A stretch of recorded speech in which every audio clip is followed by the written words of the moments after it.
Now, in the last video, we saw how we could create countries, and we were able to add it to the list of menus for the admin. So if you click on the countries table, you'll see our list of beautiful countries in the world.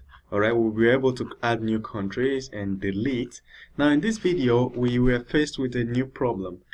For instance, if we click on the beautiful country of Nigeria, where I am right now, on 161, this is Nigeria. It doesn't give me any other details. All it just gives me is Nigeria and the country code. It doesn't give me the list of users that are in this country, the list of posts that are made from this country, and so on and so forth. Now, I know in your website or in our job site that we're building, we will need to know how many users come from Nigeria, for instance. Otherwise, there's no point having the list of countries if we can't get further details, if we can drill down and get further details of the country. So what we're going to do is to actually do the drilling and get a list of users. Now that ushers us into a different aspect of this whole tutorial, where we have to look at database relationships.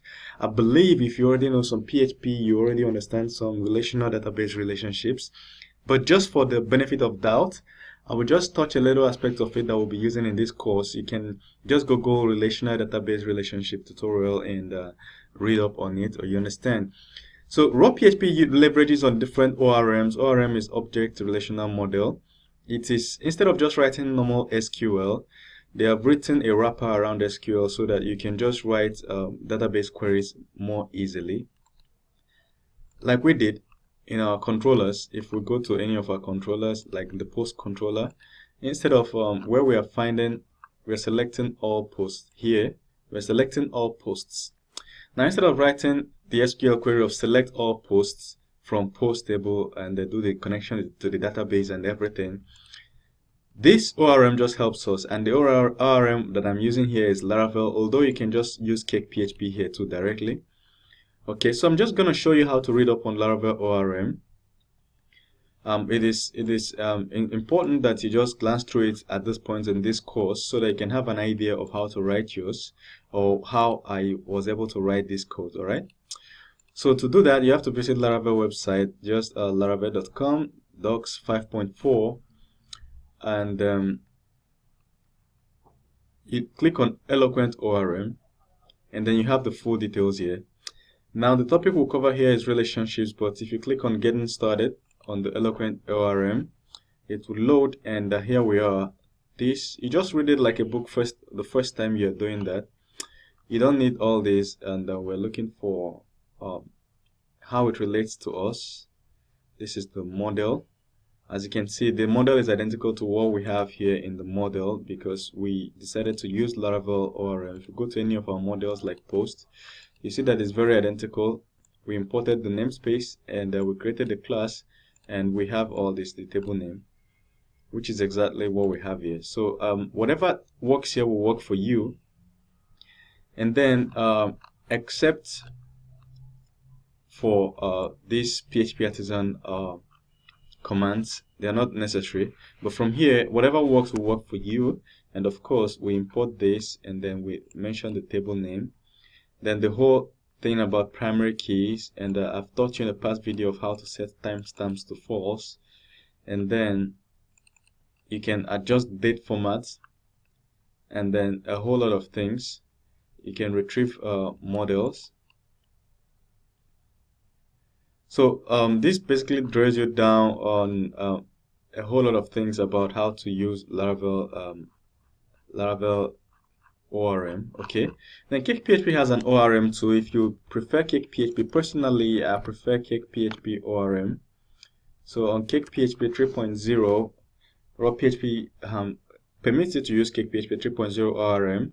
So you basically search for ORM. This is CakePHP book. So if you go to cakephp.org 3.0 en and index.html, or you just visit cakephp.org, click on book, it opens this. So I'll control ORM. So this is it, the ORM topic. So it works perfectly, and of course, as you can see, anywhere you want to use it, you have to copy this in a controller. Oops, what did I just do? Okay, you have to copy this in your controller, make sure it's at the top of your model, like I said, or your controller. As you can see, in raw PHP, every of your model, it is commented out, so you can just enable it, and then of course you instantly have access to raw PHP, CakePHP ORM. So back to the website, you just copy this, put at the top of your model, and you're good to go. Inside your controllers, you can now do this to get list of articles. So this is CakePHP's way of getting list of articles. If you copy this, and then if we go to our controller, any of our controllers, like countries controller, of course, this countries controller, and if you want to use CakePHP, this is the index. You can just get the list of countries by just doing stuff like this.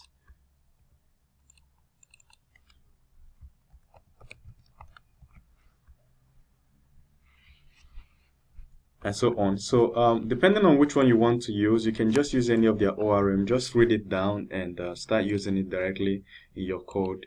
Alright, so this is CakePHP's ORM. I personally prefer it to Laravel's ORM. So it depends on which one that comes handy to you. Alright, in the next video, we will look at relationship, just a little demonstration of relationships before we will now implement what we wanted to do, which is list the number of users that come from Nigeria.